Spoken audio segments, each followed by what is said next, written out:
All right, Larry Krueger here inside Levi Stadium with a little good and bad from 49er training camp practice number 6. Pads, pads were on again today, and there was a lot more good than bad, as there usually is in these training camp practices. But I would say the good for sure was Brock Purdy. I mean, Purdy was fantastic today. He was just on point. Yesterday was not a great practice for him. He floated an interception to Dre Greenlaw. He underthrew a deep ball. He gave people reason to kind of question the arm strength. But today he came back and he was on point. Hit dime after dime after dime. He was fantastic. The best play of the day in the red zone came when Purdy found Jawan Jennings on a little pylon route. I mean, it was I wouldn't call it a fade because it wasn't quite a fade. It wasn't one of those 50-50 balls. Basically, it was a terrific route by Jennings, who cut inside, beat his defender, created a little separation, and Purdy just laid it out for him perfectly. I mean, absolutely, it was like he was handing him the football. Just threw it with perfect touch, perfect timing, just a flat dime. It was really, really the highlight of the day. Purdy to JJ in the corner of the end zone for a touchdown. He had another touchdown that he also threw. He also had a run, an extended run where he ran 25, 30 yards off a blitz to beat the blitz. So I would say overwhelming, the number one good factor of today's practice was Brock Purdy. Good factor number 2, or good player number 2, Taco Charlton. Taco Charlton's the newest 49er. They signed him today. Defensive end, former first-round draft choice of the Dallas Cowboys. Charlton's was a good college player who's had a hard time, great at Michigan, just had a hard time finding kind of the right role and the right weight to be at. Is he an inside guy? Is he an outside guy? His weight has fluctuated. Nobody would ever deny his talent. The talent that Taco Charlton has had is big time. And I thought he looked good all day. In the one-on-ones, he beat his man a couple of times, beat the tackle around the edge. Charlton, to me, looks a little lighter than I've seen him in the past. We're talking about a tall guy, probably 6'4", maybe in the 265 range right now. He's been as high as like 275, almost 280. He's been lighter as well. I just think right now he looks real comfortable at this weight, and he looked great in the one-on-ones. And then he followed it up in the team portion by getting a sack and just blowing by his man and tagging off on the quarterback. So Taco Charlton made a great first impression on the 49ers today, both in the individual drills and in the team drills. Spencer Wagee in the one-on-ones is getting better. I thought in the first day of one-on-ones, he got kind of stonewalled by some of the interior linemen, just getting locked up and kind of wired to blockers. Today, he was coming off blocks, and Chris Kosaric was giving him a couple high fives at the end of the one-on-one reps that he took. So Wagee's got talent, and he's got a great motor, really strong, country-strong kid, and he's got a great get-off. And you can see that he needs to be coached up. He's still very much a raw player, but the talent is there. And I'm eager to see what he looks like when they go for real in the preseason. We're talking about a guy who's 290 pounds plus, who has the same 10-yard split that Aldon Smith had coming out of Missouri. So Wagee's real. And he looked good in the one-on-ones today. He really did. And he's had a number of good moments so far. But in the one-on-ones, he kind of showed that, he was beating some decent offensive linemen. One time he beat Ilm Manning and just kind of ragdolled him a little bit out of the way, showing great strength. So the hand usage, the hand strength, the ability to kind of throw away the offensive lineman, the motor.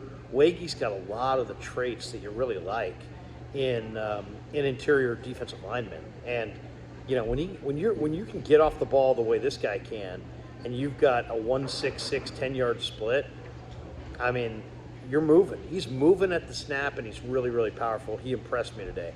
Marcelino McCrary-Ball was fantastic.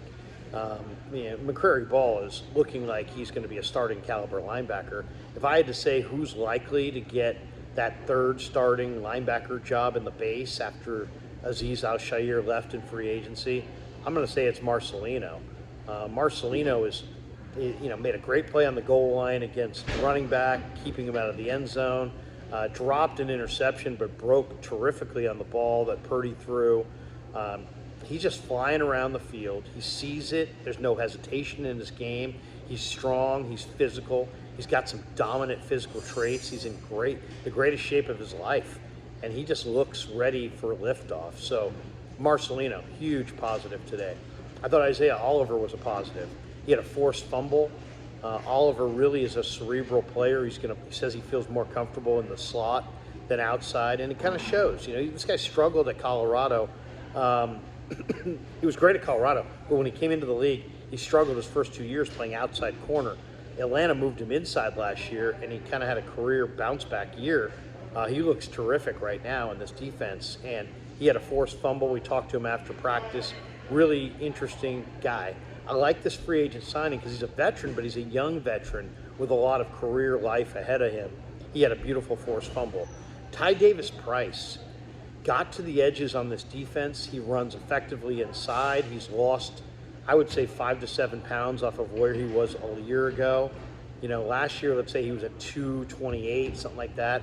I bet you he's under 220. I'd say like 215, 218, and he's just fast.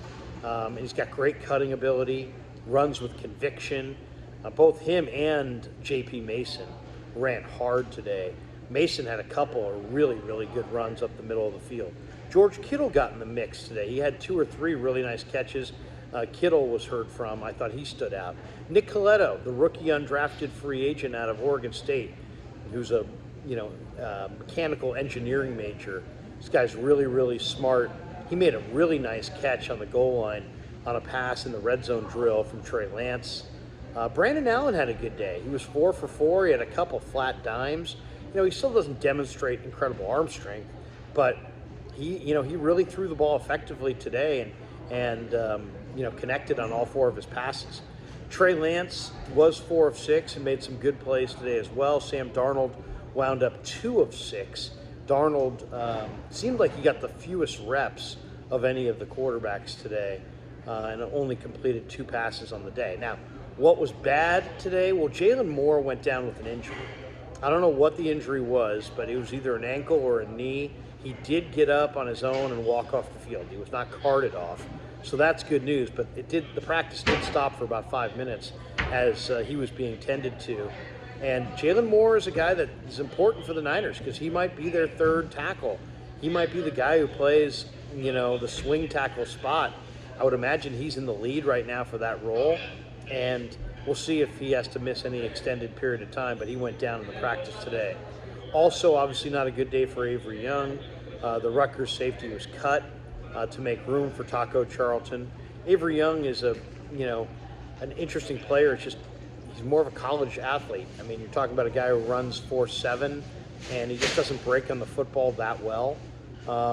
Just doesn't really have, you have to have requisite speed to play in the NFL. You have to have a certain amount of speed, especially when you're playing in the secondary, and he just doesn't have that speed. So he might be able to catch on somewhere else, but he's no longer a 49er. On the penalty side, Trent Williams had a false start. Eric Armstead had an offsides penalty. Demo Lenore had a defensive holding call where he just got there a second or 2 early. Robert Beal did not practice today. I'm not sure why.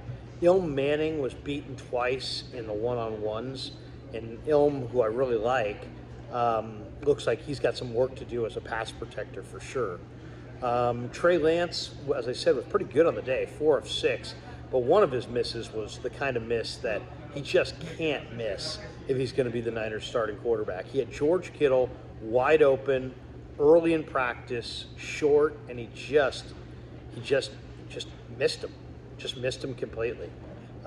Threw the ball where Kittle couldn't get a hand on it. Just a bad throw by Lance to start off practice. So it's the consistency that Lance has to show on the layups, the throws that all quarterbacks are expected to make. That's where he's really got to shine. Today, he missed that one early to Trey Lance. We also saw Jake Moody miss a field goal today. I'm not sure exactly the yardage. My guess is it was about 47 yards out, something in that range. But we saw him miss. So anytime the kickers miss, that's not a good thing. And then Cam Latu, Cam Latu, the rookie tight end, made a one-handed effort on a pass from Sam Darnold out in the flat. There was no reason for him to have a one-handed effort. I mean, he wasn't being blocked. He wasn't engaged with the defender. He's wide open. He had turned around with plenty of time, and still he put up one hand. I mean, that's just an inexcusable mistake in the NFL. You got two hands. You got to use them both. Latu's going to learn, but I think if there's one thing that's pretty clear is that Braden Willis right now is ahead of Cam Latu for that number 2 tight end spot, at least among the rookies. There's Ross Dwelly, there's Charlie Warner, but I kind of think Willis in a lot of ways may be the most impressive 49er tight end not named George Kittle. All right, that's the good and the bad from 49er training camp practice number 6. Thanks for supporting the Krug Show on YouTube, and thanks to our sponsor, Pig and a Pickle, the best barbecue in all of Northern California. Have a great day, and we'll see you tomorrow from training camp.